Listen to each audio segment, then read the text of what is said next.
The state's largest public workers union will not be endorsing any candidates or contributing to any campaigns until further notice. CSEA has been a powerful force in the past, but last week lawmakers passed Tier 6 legislation despite the union's opposition, and now CSEA leaders say it's time to reevaluate their relationships with politicians. That's like a nice way of saying it. Here to explain more is Union President Danny Donohue. Mr. President, nice to see you. Nice seeing you, Liz. Okay, so how long is this going to last? As long as it has to. Our goal, the politicians last week decided to look at their self-preservation and what was in their best interest, and not, we believe, in the best interest of working men and women around this state. By creating a Tier 6 that everybody that knows anything about it understands is not going to benefit any town, village, school, or the state for the next 10 or 20 years. And to just give the governor another campaign hit because he made a promise says to us we have to reevaluate how we think about those politicians who are running for office, and realistically whether or not what we want to do with them.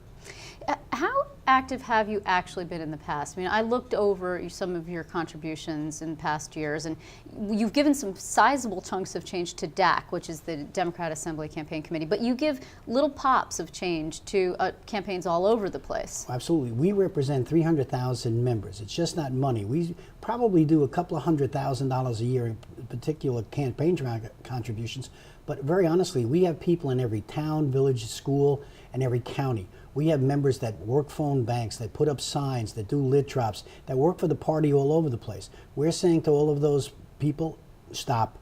We now have to evaluate what we're doing with some of those people before.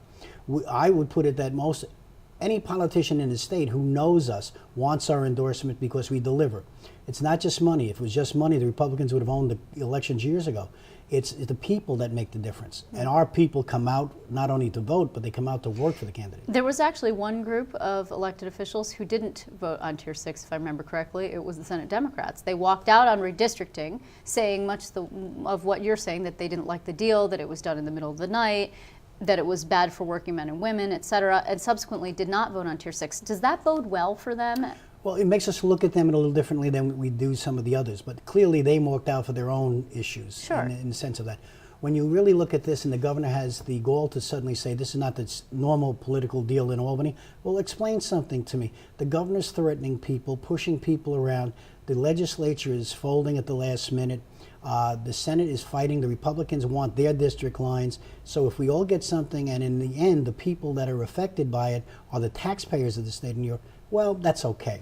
Just to be clear, though, had the Senate Democrats voted no, actually, stayed in the chamber and cast no votes, that would have been spoken a little bit louder to you, I would expect, than just walking out? Oh, absolutely. What we need is people that stand up. We just don't want people to walk away from the fight. That's why it's surprising when I hear people saying we weren't opposed to a Tier 6 last time. We were opposed to a Tier 6 when we were fighting over a Tier 5. But that governor at that time was threatening layoffs. And when this governor says if the Tier 6 doesn't come in place, there'll be massive layoffs around the state, the only person talking about massive layoffs is this governor.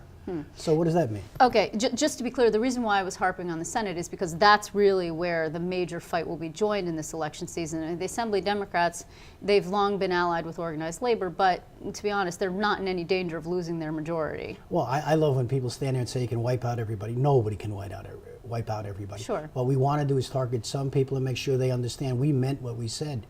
We were opposed to a Tier 6. We were opposed to the need for it. You put our people in jeopardy, we're here. So what you're saying is it's possible that you will be backing challenger candidates to some of these people who voted yes on Tier 6 to make a point, be they Republicans or Democrats. You have in the past backed Republicans, you backed George Pataki, as you like to point out in the past. You have backed Senate Republicans in the past, so you're not just sort of a one-note. Oh, no, we believe no union should be held hostage, and the Democrats or the Republicans shouldn't take us for granted. On this one, a lot of people did.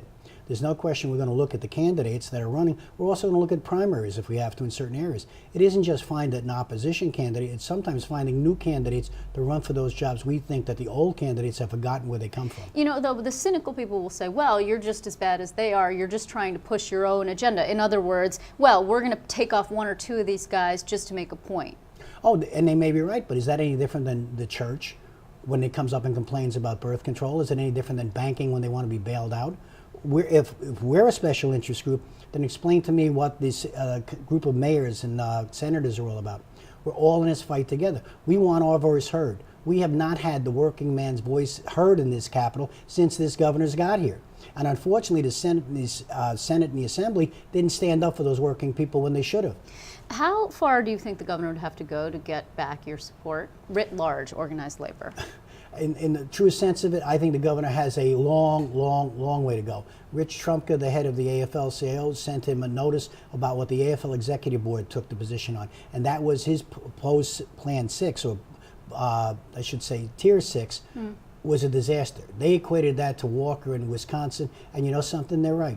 Really, are they though? Because to be honest, I mean, devil's advocate, Walker actually went for collective bargaining. This governor came right up to the edge, but didn't go there. Yes, he forced the zeros. Yes, I know it was a difficult contract negotiation. Yes, now you have Tier 6. You feel like you've given too much. I understand all of that. But Scott Walker and Andrew Cuomo in the same breath? Absolutely, for one reason. Scott Walker was insane enough to try to take us on all at once. Andrew Cuomo seems to be the debt of 1,000 cuts. He wants to bleed us to death. Last time the contract, we thought we did the right thing for the state of New York. Our own members, all 300,000 of them, pay taxes. We want a government that works. We recognized we had to do something. We did that. So the next time out, we'll go after the pensions. What are we going to do next time? If you really want to stand with us, and this governor argues that he does, then what we said the last time he should do. Okay, but Danny, again, where are you going to go? I mean, let's argue. In 2014, Andrew Cuomo, he's done some things. He can't renegotiate a contract that's already negotiated, clearly. He can't go back to the well on Tier 6 because it's already done. I get it. But where are you going to go? Someone will run against him, a Republican, likely from his right. He's moved into the center now. He'll probably move back a little bit to the left, knowing that he has to do that in order to run for re-election. Or even in 2016, if he runs for president. I mean, where are you going to go? Well, first off, if it comes for governor, we want to make sure that there's an alternative on the Republican side. As you said before, we've supported Republicans against Democratic candidates when the Republicans have been reasonable about this. We recognize it isn't a one-party operation, and neither should Andrew Cuomo forget that he has to earn the support of labor. When all of organized labor, every public employee union in the state was opposed to the Tier 6, and the private sector unions were with us on this, suddenly the governor is saying, well, that's not really necessary. I don't really need that. Well, the 401k option you're talking about. The 401k option, and actually the entire Tier 6. Tier 5 has not been implemented in New York City since its implementation in 2 years ago. So how can you talk about a Tier 6 when you don't even have a Tier 5 going?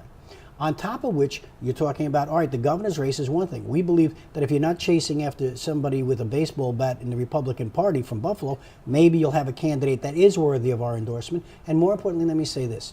On a national level, you're not going to be elected president of the United States without labor's support. And I can guarantee you, if this governor continues in the line he's continuing now, it won't be there whenever he runs. What about this anonymous source column, if I remember correctly, came out week and a half ago about in the Post, right before the Tier 6 vote. You know what I'm talking about. You're running for president of AFSCME. It's a national organization. You have run in the past for a leadership role. You came close, but you didn't win. So that there was a suggestion that perhaps you were rattling the cage on this one because you were interested in looking tough with these voters.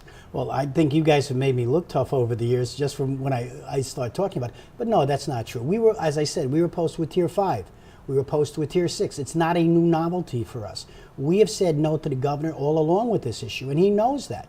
The issue here about that so-called anonymous shot is the idea, there's no secret I'm running for president of AFSCME, but that's not why I'm talking about these issues. The fight in New York is the fight in New York, and that's where I'm the president, and that's where we're going to have the fight. Okay, so just to wrap this up, what's the next step? You have a meeting, you'll talk to the rest of your union brethren. How does it work? Well, we're doing two things. One, internally, we're telling our people, back up. A lot of our people would normally just go out by rote and start helping people in their primaries and helping people for the elections. We're saying don't do that. We're saying to our brethren, let's look at how we spend all of our money around the state. Are we going to be fighting each other on the candidates? I would hope not, especially with the public employee unions. What we're also saying is we want to evaluate where there are primary chances and who should we take out in that sense. Because there's no question we can't change the legislative body in the assembly. We can do something on the Senate side if we do that right. The idea, though, is we just don't want to change candidates to change candidates. We want to find people that will stand with us on these issues. Ironically, over the years, the Democrats have been there a lot of times, and the Republicans at different times. We got our permanent agency shop from the Republican Senate, not the Democrats. I remember. So the issue being here, if you stand with us, we want to stand with you. But we have to earn it as much as they do. And when I hear the governor pound his chest and say how wonderful this is, good. It's not saving anybody any money. You're putting people at risk again. And 10 or 20 years from now, Governor, when you're talking about what your ambitions may or may not be, even being governor again, because I remember another governor with that name was here for 12 years. And we said no then. The people that you're hiring tomorrow will be here 5 and 10 and 20 years from now. They'll want to know why you treated them this way. Okay, well, obviously we'll follow this because it is still developing. Until then, I want to thank you very much, Danny Donohue, for being here. And thank you, fam.